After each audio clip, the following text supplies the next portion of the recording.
El Partido Colorado viene negociando su programa único, pero aunque no está terminado, ya se conoce quiénes serán los referentes y voceros del candidato Ernesto Talvi en algunas de las principales áreas. En Seguridad Ciudadana, uno de los puntos principales de la campaña, aparecen dos nombres: el abogado penalista Andrés Ojeda, que asesoró a Julio María Sanguinetti, y el politólogo Diego Sanjurjo, que participó de la elaboración del programa del sector Ciudadanos. Esta semana, la interna colorada tuvo un sacudón cuando, en declaraciones a La Diaria, Sanjurjo dijo que Eduardo Bonomi ha estado entre los mejores ministros del Interior que hemos tenido. A las pocas horas, Sanjurjo y el propio Talvi salieron públicamente a matizar esos comentarios y a cuestionar frontalmente la gestión del gobierno en el combate a la delincuencia. Sanjurjo está especializado en seguridad, criminología y control de armas, con énfasis en políticas públicas. Recientemente publicó el trabajo Políticas de Control de Armas en Latinoamérica, que es parte de una serie impulsada por la Asociación Internacional de Políticas Públicas. Vamos a conversar con él esta mañana, vamos a conocer por dónde van los lineamientos colorados en esta materia.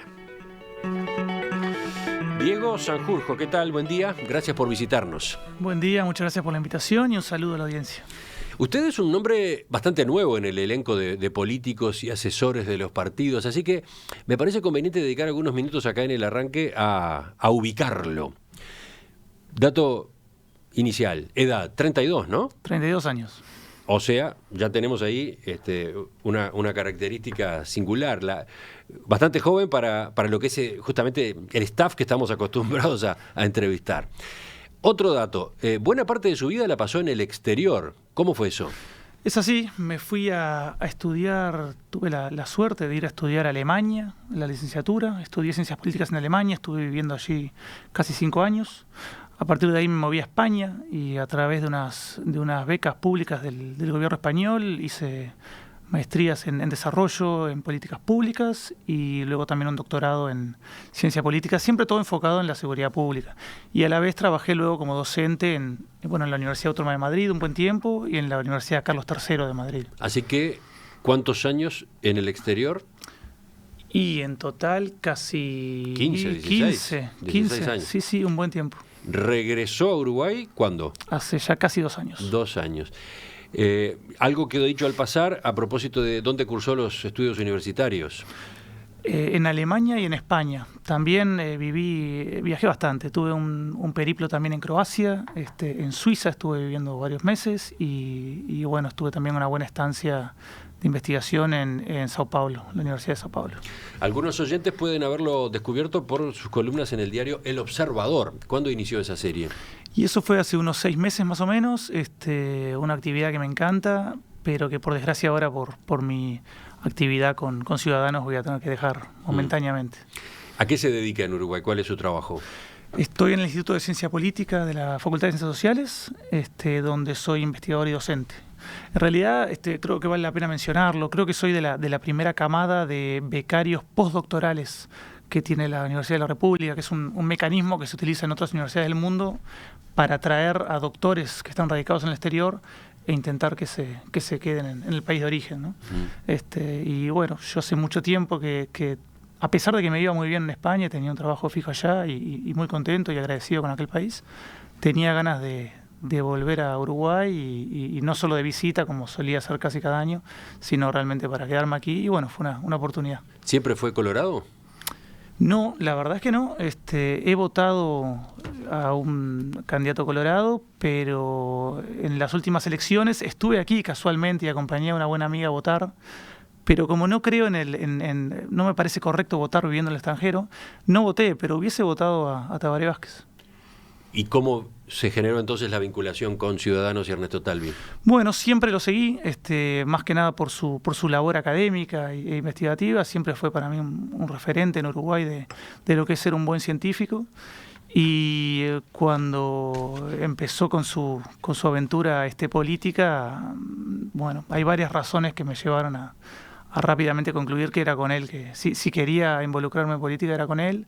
Y bueno, no fue el primero que se arrimó a buscarme, pero eventualmente quizás por mis columnas en El Observador, no lo sé, pero me dijeron que bueno, que les gustaría llevar algunas de mis ideas a la práctica, y para un especialista en políticas públicas, la verdad que escuchar eso es un sueño, ¿no? Entonces, y más de alguien con quien ideológicamente uno concuerda tanto.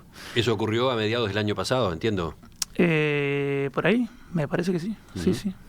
Y entonces ahora, teniendo en cuenta que Talvi es el candidato del Partido Colorado, el candidato único a la presidencia de la República, ¿cómo es el equipo? ¿Cómo se reparten usted y Andrés Ojeda la colaboración en esta materia de la seguridad ciudadana? Bueno, tenemos un programa que invito a la audiencia a ir a verlo porque es excelente, que fue hecho por una cantidad importante de técnicos. Sin embargo, ahora en esta nueva etapa no somos solo dos, en realidad somos tres. Ajá. Hasta ahora había visto dos nombres. ¿Cuál es el tercero? Es Roberto Rivero, que ha sido director nacional de la policía y bueno, como está radicado en Colonia, aparece menos en los medios.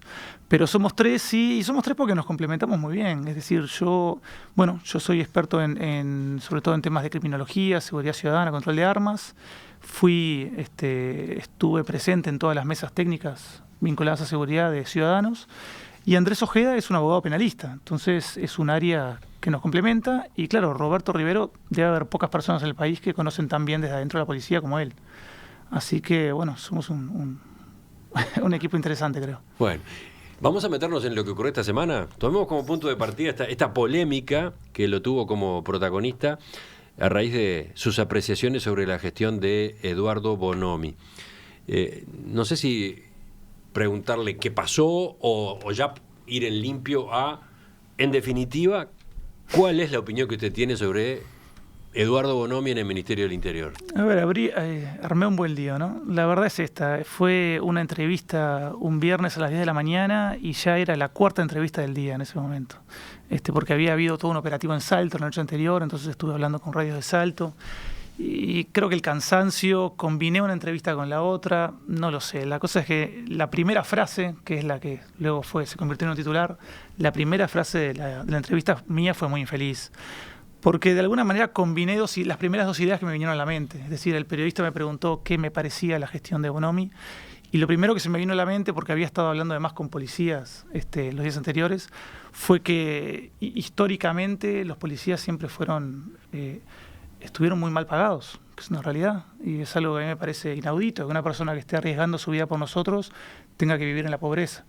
Y me parece que es de recibo reconocer y justo que este ministro fue el primero que le dio cierta relevancia a eso y que le cambió la vida en ese sentido a muchos policías.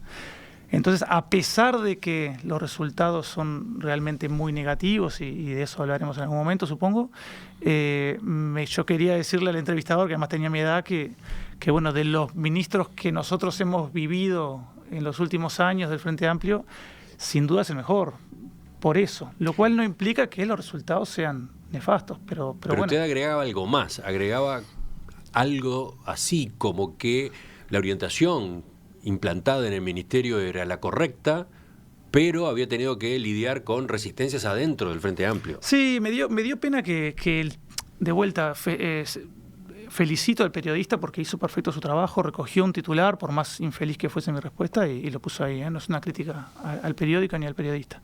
Pero sí me dio pena que eso saliese, que fuese tan feo mi error, porque de alguna manera creo que la columna era buena y me permitió realmente entrar en detalle en algunas ideas que tengo que normalmente no me da lugar a tener. Y en este caso era que me parece que el ministro Bonomi fue de manera muy tardía y lamentable, pero el primer ministro del Frente Amplio que entendió que no todos los criminales son víctimas del capitalismo y de la sociedad y del sistema, sino que la mayoría de ellos delinque porque racionalmente tiene sentido. Es decir, hay veces que salir a rapiñar es mucho más fácil y rápido que estudiar y trabajar y pasar todo el esfuerzo que eso conlleva. Uh-huh. Ese es un mérito de Bonomi. Y bueno, creo que es más un demérito de los anteriores, pero sí, dentro de la fuerza política en la que él está inserto y que creo que por lo general le pone muchas patas en la rueda, creo que puede ser que sea un mérito, sí. Es decir, eso es a lo que me refería en todo caso. Y bueno, la primera frase fue infeliz, pero me refería a eso. Y en el comando de campaña del candidato de Ernesto Talvi, ¿qué pasó? ¿Qué análisis se hizo de estas declaraciones? No, bueno, yo primero estaba un poco furioso porque pensé que el periodista me había malinterpretado. Recién después cuando escuché el audio, y ahí se me cayó un poco la cara de vergüenza porque realmente fue error mío. Le escribí enseguida un mensaje a Ernesto y le dije, disculpame, metí la pata, quise decir esto y dije lo otro. Y él a los 10 minutos me llamó por teléfono y me dijo que tranquila, que nada, que me quede tranquilo, que la gente comete errores, que esto empieza y que vendrán muchos errores más, pero que es parte de estar en los medios, es a veces equivocarse. Pero, ¿qué es eso? ¿Lo censuraron? No, en absoluto. Es más, me dijo, si esa fuese tu opinión, que no era, pero si fuese tu opinión, está perfecto. Yo no espero que vos digas un guión, sino que te contraté por tus capacidades y pienso que son opiniones válidas, por más que él personalmente no las compartía. Uh-huh. Yo tampoco las comparto. Uh-huh. En definitiva, entonces, si le tengo que pedir ahora un resumen de lo que usted evalúa en cuanto a la gestión de Bonomi, ¿qué dice?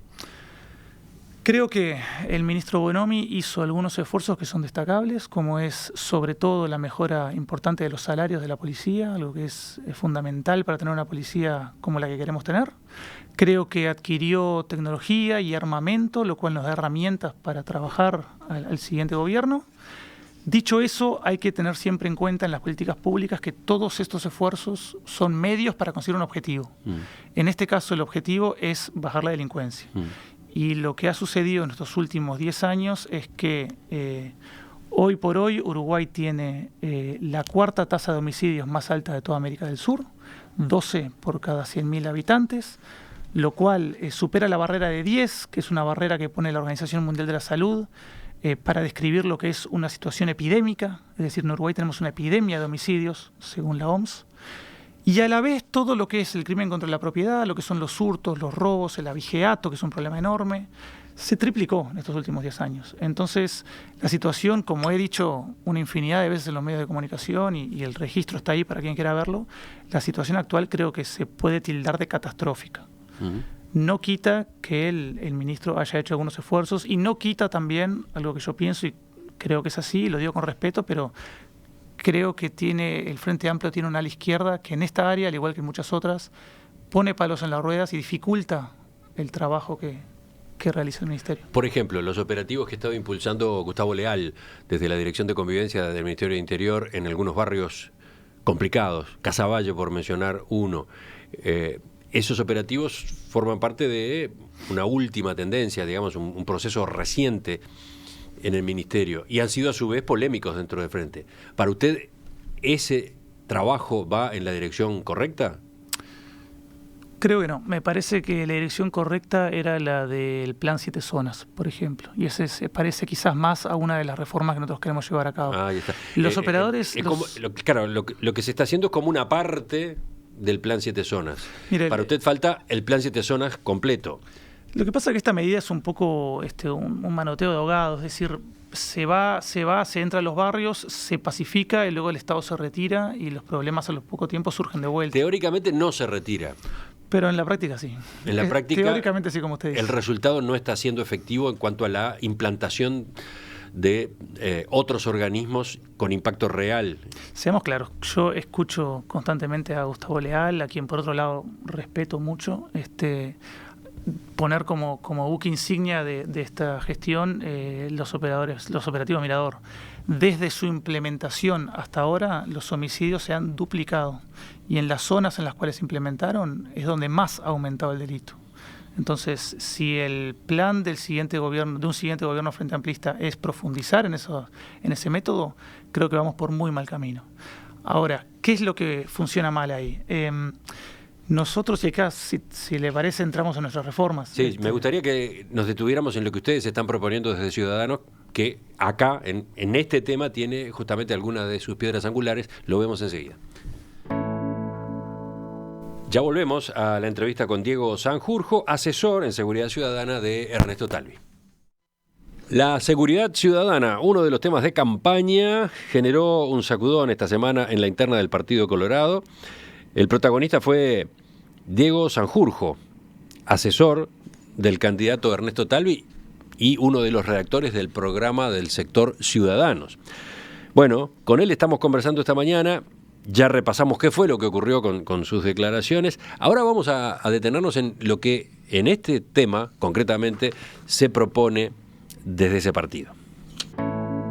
Sanjurjo, cito ahora a Ojeda, al doctor Andrés Ojeda. Él dijo que las propuestas de seguridad del Partido Colorado suponen la única línea humanista de las que hay en disputa en la campaña. ¿Usted está de acuerdo?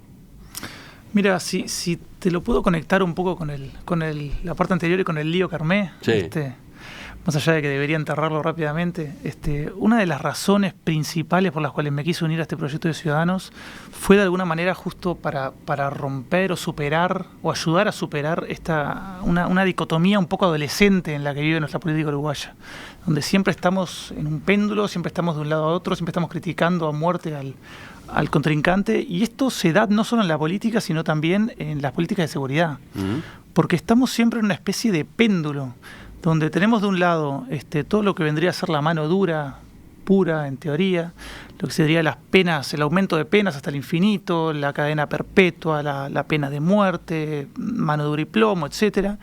Y por el otro lado tenemos lo que me parece que, de lo que hablamos antes, que vendría a ser una especie de buenismo, de entender al delincuente siempre como una víctima del capitalismo y a tratarla como tal, ¿verdad? Entonces, de lo que habla mi colega es un poco de lo que nos parece a nosotros que debería ser una constante, no solo en esta área, sino en todas, que es el dar un poco el paso al frente, de alguna manera madurar como sociedad y entender que el punto medio, el que de alguna manera entiende esos matices, es el que tenemos que tomar. ¿Cómo se traduce esto en la práctica? Bueno, al hecho de entender que la mayoría de los delincuentes son personas de muy bajos recursos, que tienen muchos caminos en la vida truncados de antemano, es decir, no son como usted y yo, pero a pesar de eso, no tienen ninguna excusa para delinquir. Es decir, nosotros como Estado, como gobierno, nuestra primera responsabilidad es ayudar a esas personas a abrir esos caminos. Pero el camino de hacerle daño a otro, el camino de delinquir, el camino de hacer aquello que está prohibido por las leyes que nos regimos como sociedad, eso está prohibido y el Estado tiene que ser firme, tiene que imponer la autoridad y decir esto no se puede hacer y punto. Y el que lo hace va a ser sancionado de manera legítima y firme. Ya está. Entonces, nosotros tenemos una cantidad de medidas a corto, mediano y largo plazo. Yo intento a veces resumirlas o comunicarlas en 3 grandes reformas.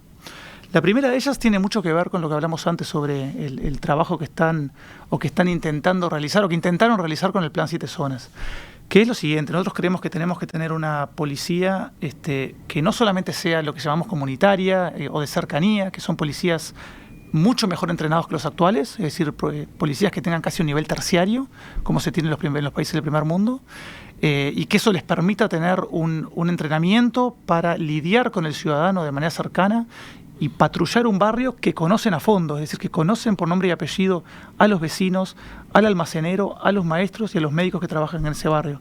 Pero más que eso, tener una preparación que les permita comprender su rol, que es que la policía solamente puede ser una pata de una respuesta integral a la inseguridad. Sí, ustedes en el programa dicen que hay que brindar respuestas multidimensionales en pos de la seguridad ciudadana. Concretamente, ¿cuál sería el esquema? Bueno, tenemos una propuesta a la cual regresamos siempre en nuestro programa, no solo en el área de seguridad, que vendría a ser la instalación de los CAIs, que son Centros de Atención Integral, que serían unos lugares físicos instalados en los barrios más necesitados del país, en los cuales trabajarían en conjunto representantes de la policía que actúa en ese barrio, con los maestros de la escuela de ese barrio, con los médicos, con la intendencia, con los trabajadores sociales. Y eso permite una respuesta o llegar a respuestas que sean realmente integrales y que entiendan la problemática en toda su complejidad.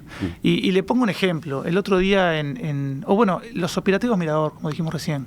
El otro día hubo en Salto, fue el jueves, hubo un operativo en el cual se desbarató una banda de narcomenudistas. Se hizo muy bien y fue una respuesta excelente del Estado, se llevó muchas personas a prisión y lo celebro. Ahora, ¿cuál es el problema? Una vez que las personas se van a la cárcel, la demanda de drogas sigue instalada en el barrio. Eso no va a cambiar. Y a los 6 meses máximo ya va a haber una banda nueva que tome su lugar. ¿Y eso cómo se evita? Bueno, ahí hay que romper el círculo vicioso. Y lo que se hace en otros países, y nosotros tenemos que empezar a comprender que es la solución también en Uruguay, de vuelta, madurar como sociedad en ese sentido es entender que cuando un delincuente va a la cárcel, en ese mismo momento, ese mismo día, un médico y un trabajador social deberían ir a la casa de esa persona a ver, bueno, cuál es la situación familiar. ¿Tiene hijos? ¿Están bien alimentados? ¿Van a la escuela? ¿Qué pasa con la pareja de ese delincuente? ¿Está también metida en el narcotráfico? ¿Qué pasa con los adictos, en este caso concreto, ¿no? ¿Qué pasa con los adictos que están en la zona? ¿No se puede encontrarlos y trabajar con ellos y ayudarlos a llevar a acercarse a un lugar de asistencia, a un lugar de terapia? Bueno, ese trabajo merece o requiere un trabajo conjunto entre distintas patas del Estado que tienen que encontrarse en el territorio. No alcanza con que los ministerios estén coordinados, sino que en el territorio los profesionales, los burócratas, tienen que llegar a un mismo objetivo y trabajar en conjunto. Si entiendo bien, esa coordinación entre instituciones del Estado que hay que instalar en cada uno de esos barrios va a funcionar distinto según el barrio. Tiene que adaptarse al barrio. Por supuesto, digamos. Claro, porque no es una única fórmula de coordinación. Es decir, lo que se lleva a cabo a veces es que los distintos ministerios estén trabajando de forma coordinada. Ahora, cada barrio tiene sus propios problemas y el maestro del barrio y el policía del barrio y el médico del barrio y el trabajador social del barrio son los que conocen la problemática real y son los que, sentados juntos en una mesa a diario, pueden decir, bueno, este problema, este operativo que tenemos que hacer para desbaratar esta banda va a requerir toda esta ayuda y va a requerir todos estos trabajadores actuando de manera conjunta y coordinada. Bueno, eso es lo que queremos implementar. Ese es el pilar, o ese es uno de los pilares de la política de seguridad que piensan implementar. Conlleva una mejora de la educación de los policías, de la formación que tienen, conlleva policía de nivel terciario, conlleva una policía que pueda patrullar los barrios de manera muy distinta a la que lo hacen hoy. Y ese, digamos, sería la primera gran reforma que yo... Pero cuando hablan, por ejemplo, de resignificar el papel de las comisarías... Claro, porque lo requiere. Sí, pero acá aparece siempre una discusión que el ministro Bonomi plantea. Se habla de que nosotros hemos desarticulado las comisarías, dice el ministro. No, lo que nosotros hemos hecho es dejar en las comisarías al personal mínimo necesario, para atender los trámites, el funcionamiento, la gestión, pero lo que hemos hecho es sacar policías a las calles. ¿Qué se está pensando, dice él, en volver a poner policías adentro del edificio? No, es que el problema, yo entiendo la política del ministerio, pero lo que quisieron hacer fue, como sentían que no tenían el control de los mandos medios y bajos de la policía, lo que hicieron fue crear las zonas. Y la idea de eso fue justamente una mayor coordinación, tener un mejor control del territorio. Por desgracia, lo que terminaron haciendo, quizá por no entender bien cómo funciona la institución policial, fue quitarle responsabilidades y jerarquía al comisario. Y el comisario es una figura central, porque es la que conoce el territorio. Entonces, no es que hayan desbaratado la comisaría ni el comisario, pero le quitaron responsabilidad y eso hizo también que la policía finalmente perdiera el control del territorio. Fue un error honesto, yo lo entiendo, pero fue un error. Lo estaba escuchando y al mismo tiempo estaba recordando el discurso de Daniel Martínez el sábado pasado, cuando se relanzó la campaña del Frente Amplio, un discurso en el que incluyó algunos pasajes de autocrítica y uno de ellos fue sobre seguridad ciudadana. Y dijo, bueno, asumo los desafíos y los problemas que tenemos, me hago cargo de la realidad. Y entonces dijo, vamos a ejercer la autoridad sin complejos, con ideas claras, un rumbo cierto mediante un conjunto de 5 iniciativas. Y escuche lo que dijo. 1, más y mejor patrullaje en las calles, mejorando los controles y apostando fuertemente a intervenciones policiales basadas en la información y la inteligencia para desarticular grupos criminales. 2, fortalecer la policía de cercanía y la policía comunitaria en las seccionales policiales. 3, más y mejor tecnología para el combate del delito, ya que la tecnología no solo ha cambiado nuestras vidas, sino también las formas de los delitos. Vamos a realizar profundos cambios en la política carcelaria, poniendo énfasis en rehabilitación, abordar con firmeza y persistencia el combate al narcotráfico, crimen organizado y las bocas de drogas. Y después dijo, vamos a impulsar acciones integrales y transversales para la prevención del delito y la promoción de la convivencia mediante el despliegue de un conjunto potente de intervenciones urbanas, habitacionales, sociales y de seguridad. Hemos llamado a este programa Más Barrio, Más Vida y Convivencia. ¿Cómo le suena? No, me suena muy parecido al nuestro, a esa primera medida, pero tiene sentido, porque nuestro programa está publicado hace varios meses. Quiero decir, y los resultados, como dijimos antes, de esta gestión es catastrófica. Yo invito en todo caso al candidato Martínez a no esperar a que él sea presidente para empezar a implementar esto. Si están de acuerdo con lo que planteamos, por favor háganlo ahora, porque la verdad es que hay gente que está muriendo por la falta de seguridad en Uruguay, ¿no? Por lo menos en este esqueleto que él planteó el sábado hay unas cuantas coincidencias con el enfoque que ustedes están proponiendo. Ahora vamos a avanzar más, pero con lo que ya dijo hasta ahora hay puntos de contacto, ¿no? Sí, no lo dudo, sin duda que sí los hay, y está bien que los haya porque, bueno, esperemos que sea quien sea el próximo gobierno pueda bajar la delincuencia, ¿verdad? Pero, por ejemplo, ustedes proponen, y veo uno de los puntos en el programa, permitir los registros personales preventivos a sospechosos. Acá se me ocurre que puede haber ya más polémica. Sin duda. ¿De qué se trata? Bueno, a mí me ha pasado, justamente antes cuando hablamos de que viví en el extranjero, me pasó más de una vez constantemente diría, incluso en algunos países, sobre todo de noche, que algún policía me acercaba y de manera muy respetuosa y profesional me pedía la identificación y me preguntaba qué estaba haciendo. Quizá porque en Alemania hablaba yo otro idioma, es posible, no lo sé. Como yo estoy formado en seguridad, nunca me pareció mal, es más, siempre me quedé impresionado por la profesionalidad del policía y por su capacidad para hacerme sentir seguro. Sí. Ahora, soy consciente que en Uruguay, y acá vuelvo quizá a esto del ala izquierda del Frente Amplio, hay personas que cualquier tipo de interacción con un policía le resulta violenta. Soy consciente de eso, porque conozco a muchas personas que tienen esa posición. Se habla despectivamente de las racias, ¿no? Sí, efectivamente. Es decir, que si un policía, por más que sea profesional, por más que sea respetuoso, por más que esté haciendo una labor que es absolutamente necesaria para garantizar la seguridad, hay personas que se sienten completamente violentadas. Y yo lo puedo entender, pero no lo comparto. Y me parece que, de vuelta, maduremos como sociedad, entendamos que hay ciertas medidas que se tienen que tomar, y si hay un policía que tiene que incomodarte durante un minuto para garantizar la seguridad del barrio y para encontrar una persona sospechosa, hay que permitirle que lo haga. Y hay formas ya, por suerte, de controlar que no se cometan abusos. Bueno, eso es perfectamente posible. Usted hablaba de reacciones o prejuicios en Uruguay ante este tipo de procedimientos. En el mundo son polémicos estos procedimientos. Pienso en Estados Unidos, ¿no? Donde se los critica porque terminan apuntando a minorías raciales, generando una conflictividad con determinados sectores de la población que desconfían de la policía. Hay como la provocación de un círculo vicioso que en definitiva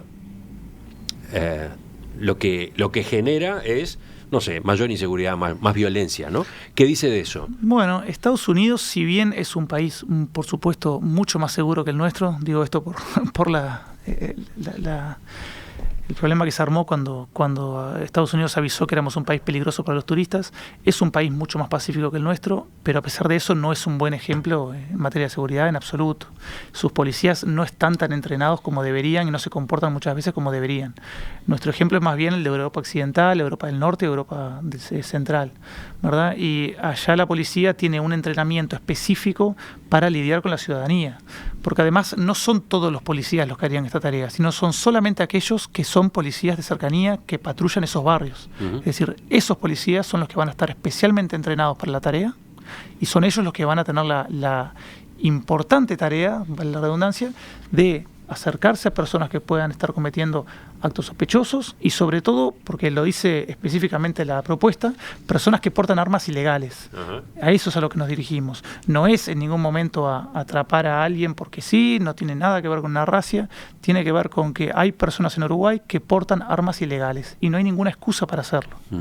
Es decir, la persona que tiene un arma ilegal es probablemente la misma que termina siendo una ripiña violenta o un homicidio. Y no hay ninguna excusa para tenerla. Entonces, si un policía viene y está informado, quizá por el almacenero, que hay una persona en la esquina que suele portar un arma y que suele ser peligrosa, y tiene que ser incomodada por un policía que le pide la identificación y en caso de sospecha le hace un registro, bueno, es algo con lo que hay que aprender a vivir y comprender. Usted dice en el programa que eventualmente se puede utilizar cámaras, que esos policías realicen esos procedimientos con cámaras de video instaladas en su uniforme para dar justamente mayor certeza. Tenemos ya tecnología barata que nos permite, como en otras partes del mundo tienen todos los policías, tener cámaras y micrófonos y ya está. Y el policía que en algún momento abuse de su función o de su jerarquía será sancionado con toda la autoridad y con toda la legitimidad, con la misma con la que sancionamos a otros delincuentes. Ya está.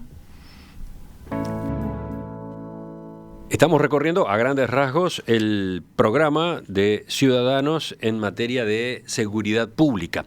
Nos detuvimos en una de sus partes, pero hay dos más, ¿no? Por ejemplo, la política carcelaria, por ejemplo, reformas al Código del Proceso Penal. Me gustaría que las viéramos enseguida. Seguimos en diálogo esta mañana en Perspectiva con Diego Sanjurjo, politólogo especializado en seguridad, criminología y control de armas, con énfasis en políticas públicas. Tiene 32 años, integra el equipo de asesores de Ernesto Talvi. Hace 2 años que regresó al país después de más de 14, 15 en el exterior, entre otras para desarrollar esos estudios de los que hablábamos. Estamos deteniéndonos en el programa de seguridad ciudadana que Talvi ha llevado a los actos, a la campaña electoral. Nos deteníamos en una de sus partes. ¿Cuáles son las otras 2 que usted quiere resaltar? La otra gran reforma que queremos llevar a cabo es la de la política carcelaria. Como de vuelta, creo que le pregunto a la audiencia si es que conocen algún país del mundo en el cual la gente viva de manera segura, pacífica y que a la vez tenga cárceles donde las personas se pelean con lanzas, como vemos en la tele, ¿verdad? Cárceles que podrían ser de África subsahariana, perfectamente. Yo no quiero ser injusto, porque conozco a personas que trabajan duro todos los días en las cárceles y hacen lo mejor que pueden con los recursos muy magros que tienen a disposición. Pero la gran mayoría del sistema carcelario es un desastre en Uruguay, eso hay que decirlo, es un desastre. Entonces, ¿qué es lo que queremos hacer? Queremos cárceles más chicas, queremos cárceles donde el preso, la persona que le toque la prisión, llegue y en el momento del primer día le hagan un diagnóstico completo en el cual se le diga, bueno, ¿qué carencias tiene? ¿Tiene problemas psicológicos? ¿Tiene adicciones a las drogas? ¿Ha terminado el liceo? ¿Tiene una profesión? Si no, que por lo general es el caso, a partir de ahí se le construye toda una rutina diaria completa. Es decir, la persona que está en una cárcel uruguaya tiene que levantarse a las 6 de la mañana, ducharse, limpiar su celda, salir a desayunar con el resto y a partir de ahí tiene que tener educación formal, terapia, asistencia contra las drogas, si es que tiene una drogadicción, y trabajo. Es decir, formación laboral y trabajo. Y tiene que terminar a las 8 de la noche cansado y a la cama. Esa rutina no solamente la usemos por un caso de efectividad, porque realmente es justo que la persona de alguna manera trabaje y se mantenga ocupado mientras está en la cárcel, sino además porque al integrarle a una persona en una rutina de esas características, la gran mayoría, como suele suceder en otras cárceles del primer mundo, la gran mayoría termina abrazando esa rutina, termina dándose cuenta de algo que sabemos la mayoría de los uruguayos, que es que levantarse y tener un objetivo diario es algo que te enriquece, ¿verdad? Y la gran mayoría termina acogiéndose a esa rutina y queriendo continuarla una vez que salga de ahí. Ahora, ¿esa rutina sería obligatoria? El trabajo, por ejemplo, ¿cómo lo van a manejar? Mira, todos los tipos de rehabilitación y de terapia tienen una cosa en común, que es que en el fondo solamente funcionan en el momento en que la persona asume su responsabilidad por lo que ocurrió. Es decir, si no logramos que el preso sea consciente y diga, es verdad, tuve todas estas carencias familiares, tuve todos estos problemas en mi barrio, no tuve buenos ejemplos en mi vida, pero a pesar de eso, yo tenía la decisión de cometer este delito o no cometerlo y lo hice. Si no llegamos a ese punto, es imposible rehabilitar a una persona en cualquier tipo de terapia. Entonces, obligar a las personas a trabajar, no porque sea injusto, sino porque no funciona. Simplemente no funciona obligar a alguien a trabajar. Entonces, la elección que se le da en cárceles, por ejemplo, de Noruega, es simple. Vos podés quedarte en tu cuarto o en tu celda todo el día de manera muy aburrida y es algo que realmente a nadie le gusta a mediano y largo plazo, o podés sumarte a la rutina a la que están de alguna manera siguiendo el resto de tus compañeros. O sea, va a tener las 2 opciones. Va a tener las 2 opciones. Y el 80% le aseguro que va a querer hacer la segunda. Porque estar todo el día de forma ociosa, tirado en una cama como se hace hoy, es terrible. Es un castigo durísimo que no le gusta a prácticamente nadie. A la larga se suman las personas y le das la oportunidad. Y tenemos un gran ejemplo, es decir, esto por más que estemos hablando siempre de ejemplos del primer mundo, acá en Uruguay tenemos una cárcel que ya funciona así, que es la de Punta de Rieles Chico, Punta de Rieles Antiguo. La unidad número 6. Ahí va, la que es una unipersonal de Luis Parodi, por así decirlo. ¿Una unipersonal por qué? Porque, bueno, es un poco lo que tiene que ver antes también con los operativos Mirador. Hay falta de voluntad por parte de este gobierno de hacer las cosas bien, porque si a Luis Parodi le pasa algo, esa cárcel desaparece, así como así. Es decir, depende exclusivamente de él. Los que la hemos visitado lo sabemos. Nosotros queremos agarrar ese modelo que nos parece que va en el camino correcto. Tiene algunos déficits, tiene algunos fallos, pero queremos institucionalizar ese modelo. Queremos generalizarlo y queremos que a la larga, y esto va más allá de nuestros 5 años, eso se pueda replicar en todo el país. Allí a los que trabajan se les paga. ¿Cómo es eso? Por supuesto, tienen que ser personas que estén, en el mejor de los casos, civiles o policías, pero que tengan un rol civil, que sean profesionales, que estén entrenados para tratar con ese tipo de población. No, me refiero a los presos. Ah, los presos. Si hacen trabajo, sí, justamente como a veces pasa en la cárcel Punta de Rieles, pero el dinero no va para ellos. Es decir, el dinero va o para sus familias, o para las víctimas, o para la prisión, es decir, para financiar los emprendimientos en los que trabajan. Está claro eso. Para las víctimas también, dijo. Para las víctimas también. Es decir, ¿Ejemplo? ¿Un ejemplo concreto? No, eso sucede hoy, sucede eso en Uruguay y en otras cárceles. Es decir, hay una asociación de víctimas, no es la víctima, si a eso se refería, no es la víctima específica del delincuente, sino que hay una asociación de víctimas que recibe parte del dinero que hacen las personas que trabajan dentro de la prisión.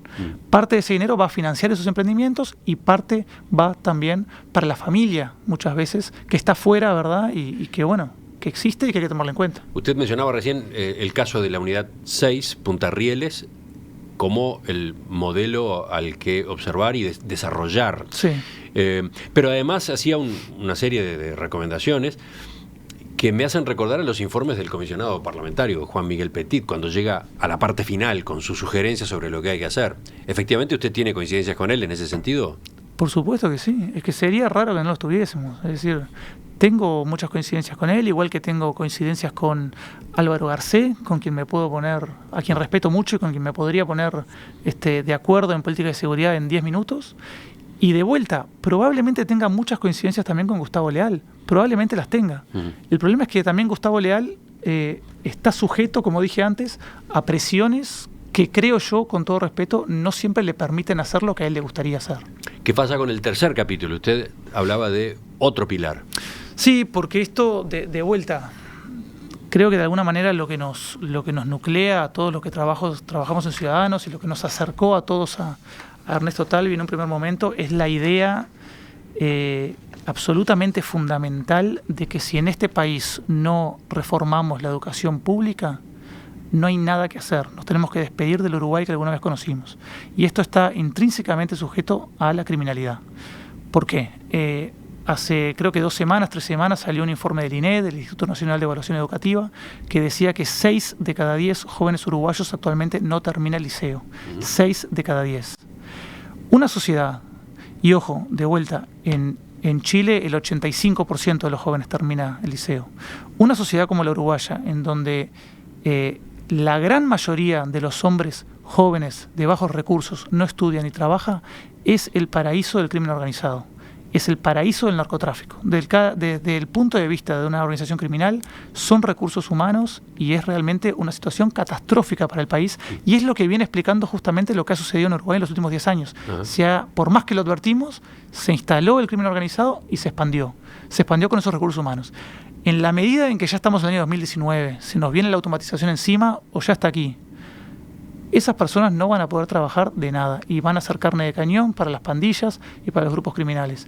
Entonces, yo aquí puedo sugerir todas las políticas de seguridad, podemos intentar adaptar todo lo que se hace en Nueva Zelanda o en España o en Noruega como queremos hacer nosotros. Sí, me llamó la atención incluso que usted ahora, cuando fue al tercer pilar, salteó algo que está planteado en el programa de seguridad ciudadana del grupo de Ernesto Talvi, que es la reforma del nuevo Código del Proceso Penal. Sí, pero termino con la idea, si le parece. No, pero digo, lo salteó, fue más a la educación. Sí, sí. Porque, es decir, de vuelta, no importa, lo digo en serio, lo digo como especialista en políticas públicas y de seguridad, no importa lo que propongamos, podemos agarrar todas las medidas también de Manín y Ríos si queremos. Si no reformamos la educación pública ya mismo, nos tenemos que olvidar, no hay nada que vaya a funcionar a largo plazo. Y ahí entran en juego, por ejemplo, los 136 liceos modelos. Entre otras cosas, ¿no? También, y creo que eso es más importante aún, recuperar el control político del Ministerio de Educación y recuperar el control de la educación pública. Creo que hay un consenso, por lo menos en la oposición hay un consenso de lo que hay que hacer en esa materia y es que es urgente. Es decir, como sociedad de vuelta, igual que lo planteé antes, no existe ninguna sociedad en el mundo pacífica y segura en la cual las personas estén peleando con lanzas dentro de la cárcel, eso no existe, y tampoco existe y no puede existir una sociedad pacífica en la cual 6 de cada 10 personas jóvenes no terminan el liceo. Eso es imposible, eso es un mundo de fantasía. O lo hacemos ahora o no hay vuelta que darle, vamos a seguir aumentando. Y además, y esto es importante entenderlo, ¿no? Porque hay veces que se ha instalado un discurso, o al menos yo lo he escuchado, de que la criminalidad es un problema en todo el mundo. Es absolutamente falso. En la enorme mayoría de países del mundo, la delincuencia disminuye cada año. De los años 90 para acá, la delincuencia, los homicidios, los delitos se reducen. Es más, Obama lo ha dicho, el expresidente Obama lo ha dicho muchas veces, si hay un momento para nacer en la historia de la humanidad, es ahora. Nunca ha sido más pacífico que ahora. América Latina, algunos países de América Latina, son la única excepción que aumentan por el delito organizado. Pero ni siquiera eso es cierto, porque países como Chile, como Argentina, como Ecuador, como Panamá, países con los que alguna vez tuvimos mucho que ver, año a año desciende sus tasas de delito. Hoy Chile tiene una tasa 6 veces menor que la nuestra de homicidios. 6 veces. España tiene una tasa de homicidios 11 veces menor que la nuestra. Nos debería dar vergüenza. Y el primer factor ahí es la falta de educación de nuestra sociedad. La pregunta que puede venir a continuación y que algunos oyentes están planteando, porque mientras lo escucho miro de reojo la bandeja de entrada de los WhatsApp, es ¿qué pasa en materia de presupuesto? ¿Qué exigencias presupuestales implica un plan como este? Porque usted habló, por ejemplo, de crear en los barrios más violentos los centros de atención integral. Usted habló de una resignificación de las comisarías, de mejorar la formación de los policías. Habló también, como mencionó hace un rato, de una nueva política de cárceles que exige recursos. Y bueno, y ahora está hablando de educación y Talvi propone los 136 liceos modelo. La consulta es, ¿cuánto cuesta todo eso? A ver, podemos hacer lo siguiente, ¿no? Podemos tomar el camino que tomamos siempre, el camino fácil, que sería decir, bueno, países más pacíficos que el nuestro y que tienen una seguridad hoy por hoy bastante mejor que la nuestra, como Bolivia, como Paraguay, como Ecuador, como Perú, países que tienen tasas de delito mucho menores que la nuestra, podríamos contentarnos con eso, hacer algunas medidas, atar de alguna manera con alambres la política de seguridad actual, la política educativa actual y llegar a esos niveles. Podríamos hacerlo. Y capaz que hay mucha gente que eso ya le parece que vale la pena. Nosotros creemos que hay que tomar una decisión como sociedad y decir, bueno, ¿queremos ser eso? ¿Queremos que Uruguay tenga los niveles de seguridad de Paraguay? ¿O queremos dar un salto cualitativo y decir, no, queremos que a largo plazo los uruguayos tengan las mismas posibilidades y se sientan tan seguros como los españoles, como los neozelandeses o como cada vez más los chilenos? Sí, pero por ejemplo, el plan 7 zonas que usted señaló comparte y el problema es que no se ejecutó. Justamente no se ejecutó por problemas de recursos. Sí, muchas de nuestras reformas, y capaz que alguien lo ve como un déficit, a mí me parece que no es así. Muchas de nuestras reformas no se pueden hacer en 5 años y cuestan mucho dinero. Sí, es así. Pero alguien, en algún momento, al menos nosotros los que queremos que Uruguay dé un salto cualitativo y se convierta algún día en un país desarrollado y no que estemos cada vez más lejos de esa meta, consideramos que alguien tiene la responsabilidad de empezar esas transformaciones. Alguien las que tiene que tener. Bueno, Ernesto Talvi se metió en política para esto, es decir, para él asumir la responsabilidad de comenzar estos cambios. Entonces, ¿en 5 años podemos cambiar todo el sistema carcelario? No, no podemos. Pero a lo mejor podemos cambiar el 30% y eso ya va a tener una incidencia enorme en el delito. Y si el siguiente gobierno, sea alguien del Partido Colorado o de otro partido, continúa las reformas, bienvenido sea. Capaz que en 20 años tenemos el país que queremos. Ahora, hemos estado hablando del programa de Ciudadanos. Es cierto que Ernesto Talvi, líder de Ciudadanos, ahora es el candidato a la presidencia del partido, pero hay otros grupos dentro del Partido Colorado. Vallistas, por ejemplo, el grupo de Sanguinetti, el grupo de Amorín Valle. Está la Fundapro, que ha sido todo un referente en el debate sobre seguridad ciudadana en los últimos años. ¿En qué medida converge todo eso en estas ideas que usted está planteando? Bueno, creo que hablo por toda nuestra fuerza política. Ayer, me parece, o antes de ayer, ¿verdad?, se lanzó la lista 600. El Partido Colorado tiene ahora una nueva forma de concebir la política nacional. Es así. Y el liderazgo es el que es, ¿verdad? Y nos entendemos como el ex fiscal Gustavo Subía se incorporó al Partido Colorado, sí, como una de las agrupaciones detrás de Sanguinetti, precandidato. ¿Está en esta línea que usted mencionaba? Bueno, yo no lo conozco personalmente, no sé si está en esa línea, Gustavo Subía. Lo que sí sé es que Ernesto Talvi, que es el líder del partido, dijo el otro día que el Partido Colorado era ahora una fuerza progresista, humanista, internacionalista.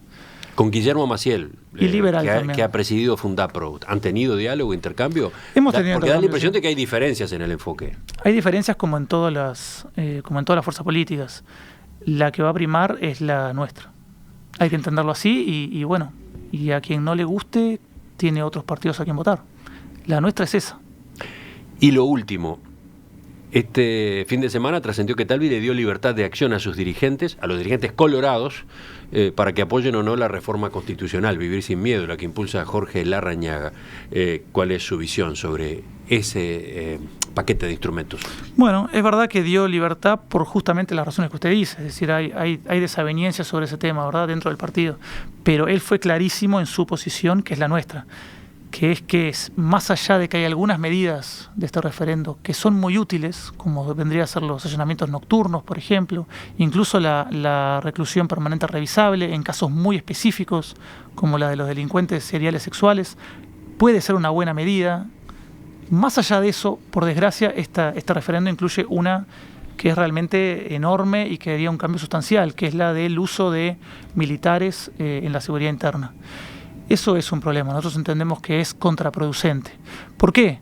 No porque los militares no sean personas que merecen todo mi respeto realmente, porque son personas que están dispuestas a sacrificar su vida por nuestra libertad y por nuestra seguridad, y están más que invitadas a dejar las Fuerzas Armadas, a hacer el entrenamiento policial y sumarse a las fuerzas policiales. Las necesitamos y las invito a hacerlo. Pero el problema es que los militares tienen un entrenamiento muy distinto al de los policías. Eso por un lado. No están preparados para esta función y lo saben los mismos mandos militares. Es un problema. Pero más allá de eso, y esto ya lo digo como un experto en políticas públicas, el traer a una nueva institución a hacer esta tarea genera un problema de coordinación enorme, que a lo mejor el ciudadano común no se lo imagina, pero es un problema de coordinación enorme, sobre todo porque tenés que darles un presupuesto a unas Fuerzas Armadas que nosotros además queremos reformar en profundidad, pero es darles un presupuesto con el cual luego nunca van a poder, es decir, nunca vamos a poder recuperarlo. Porque ese presupuesto todos sabemos cómo funciona el Estado uruguayo. Se van a adueñar de él y se va a agrandar. Y a lo mejor en 20 años va a ser el triple de lo que es ahora y los resultados van a ser los mismos, porque es contraproducente. Hoy por hoy la Guardia Republicana no tiene ningún grupo del otro lado, un grupo enfrente, que le pueda hacer la batalla. No lo tiene.